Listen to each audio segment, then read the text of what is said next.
Cancer services meet the needs of adolescents and young adults with cancer much more than they did 20 or more years ago, but not enough. Adolescents and young adults are still at the edges, at the margins of cancer services, whether those services are designed for younger people or for older people. Okay. We need to continue to build these specialist adolescent and young adult cancer services in every member state in Europe and over time in every part of the world, shaping them to the local services.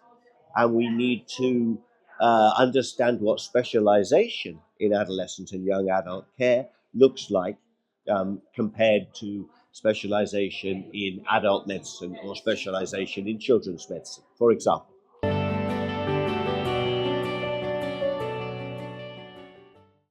So adolescents and young adults are in the shadows. Yeah. There is a nice word for this. It is liminal. They are in the shadows. They are at the edges. Yeah. They hospitals, general practices, community physicians are not expecting to see serious illness in young adults because they don't know the data we've been sharing today about the rising incidence of cancers in those young people. Yeah. When those doctors and nurses were receiving their training in cancer and who gets cancer, they thought of little children getting leukemia, and they thought of old people getting their cancers. Their medical school training, their nursing college training never told them that cancers are growing and growing and growing in adolescents and young adults, with more and more happening. So they don't know yet. So we need to provide a pattern of services and care which meets the need of this group in the middle. This group who are neither one thing nor the other from the old systems.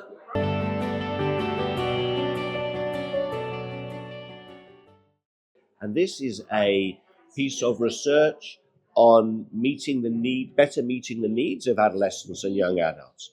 It's funded by the Horizon Europe project, and it runs in the Netherlands, in the UK, in France, in Italy, and in Poland through the clinical services, and then it engages the advocacy organizations and the ECHO Cancer Organization and the entire network and a range of other groups.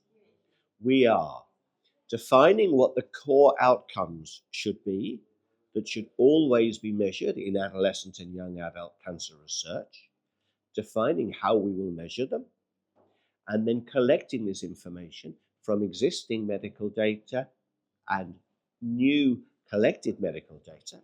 And then we're using novel information technology to combine those results across these different nations, preserving the confidentiality and security of the data through what is called a federated learning approach. Okay. So this is a 5-year project running to the end of 2027 on data and outcomes, embedding patient-reported outcomes as core outcomes from adolescent and young adult onset cancer, alongside survival and treatment and specialist care.